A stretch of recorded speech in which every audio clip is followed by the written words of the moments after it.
Hey guys, my name is Ethan, My name's Carter. and today we're going to go over proper body mechanics when transferring a patient, when lifting up objects, and just for normal stability and keeping yourself and your patients safe.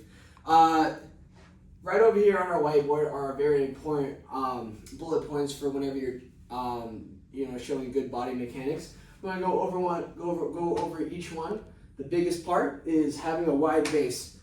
This will keep your trunk stable, having a good center of gravity, having a wide base of support. So keep that in mind whenever you're picking things up. You're going to have a wide base of support. All right. Next is trunk aligned. So again, whenever I have my wide base of support, my trunk isn't to the left or to the right. You always want to maintain a proper neutral spine in the center line when you pick up an object or lift patients.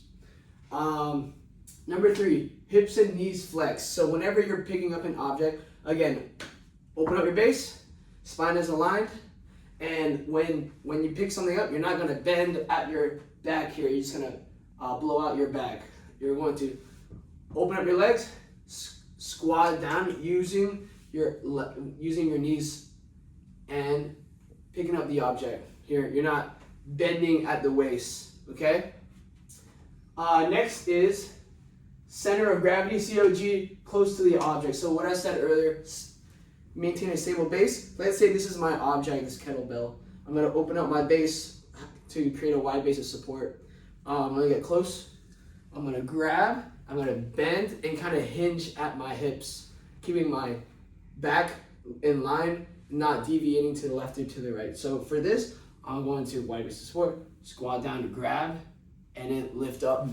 Okay?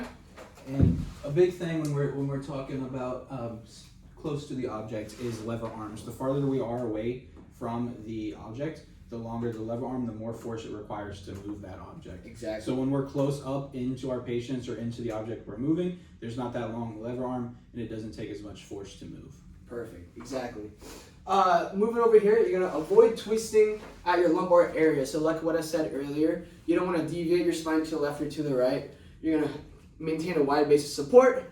When you lift up the object, you're not twisting here. Again, that could blow out your back, especially your lower back when transferring patients left and right. So keep that in mind, no twisting or turning whenever you lift things. Next is move smoothly and controlled. You're not going to pick up an object and move super fast like that. Again, you might blow out your back. You might, mess up your knee. There you go. You're going to create a nice base of support. Don't deviate your spine. Stay in a straight line. Pick up the object slow and controlled. Same thing with your patient. You don't want to, make fast movements. You might hurt your patient. You might create a safety hazard. You also have to realize that these patients are scared of transfers. So when we are moving them, we want to make sure that they are comfortable and that we don't increase that nervousness with the transfer. Exactly. It's just better for patient safety as well. And last but not least, use your legs. So a lot of people, in regards to body mechanics, they try to muscle their way into it by using their arms, and now their back is out of line. Again, you want to move your legs, maintain hinging at the hips and bending at your knees. And you can see my back is straight, not deviating to the left or to the right. So, like I was showing you guys earlier, this kettlebell, I'm going to create a wide base of support, close to the object. I'm not going to be far from the object. Open up your wide base, squat down, grab the kettlebell, and lift up slow and controlled, okay? Perfect. Now we're going to move on to helping a patient when they're slouched on the wheelchair. So if Carter is my patient, and let's say you're working with a patient with dementia or whatever the case may be, they might be slouched on the wheelchair. How can I maintain a wide base of support and proper body mechanics when lifting them back up onto the wheelchair? So go ahead and start slouching on. Perfect. So what you're going to do, you're going to go under the arms, grab the wrist, and again, I'm keeping my spine straight. You're going to tell them to lean forward just a little bit to create that, so you're close to your object or your person, and then you're gonna say at the count of 3, 1, 2, 3. Now they're back on their chair. So again, keeping that wide base of support, maintain that neutral spine, not deviating left or right. Close hips, knees, and flex, using your legs, and avoid twisting and turning.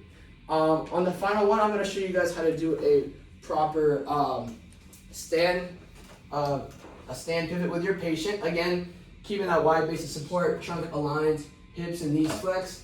You're close to the object. Avoid twisting and turning, moving smooth and controlled, using your legs the whole time. So this is a more complex movement that requires you to really heavily know these concepts, these biomechanical concepts, because like he said, if you do this wrong, you are away from your patient, you're twisting heavily on the back, and then this is just a movement that if done wrong can hurt you and can hurt the patient. So it's very important to hone in on these points that we're going to go over here. Perfect. So the first thing we're going to do is we're going to stay close to our patient. We're going to grab the gait belt since it's already on our patient. And on the count of 3, we're going to maintain a nice base of support. And we're going to make smooth, controlled movements when he stands up, when he does a squat pivot. You're going to instruct your patient to lift up from the handlebars. And then you're going to stand them up on the count of 3. Ready? 1, 2, 3, up. Nice. Keep them close to you. And we're going to start making baby steps to the chair next to us. He's going to grab behind so you can feel the chair. And on the count of 3, you're going to let him sit down. 1, 2, 3. Boom. Always keeping a neutral spine, not twisting or turning, using your legs and making it smooth and controlled. Anything else, Carter? What do you think? I think we want our watchers to go through and grade us according to these points. I think Ethan did a good job of keeping that wide base of support. He did a good job of keeping his trunk aligned, everything parallel, everything straight. We don't want any excess curves in that spine, neutral spine. His hips and knees were flexed. Center of gravity was close to the objects. He avoided twisting at the lumbar. One thing I will say, when we are transferring patients, we want to tell the patients to do as much as they can. So that takes a load off of us in what we do. If we're transferring 20 patients a day, that's going to add up. So this good body mechanics and then instructing the patients to do what they can helps us and helps our longevity within the career. And then the heavy and the big point that we have up there is use your legs. Do not use your back, use your legs. Save your back, save your health.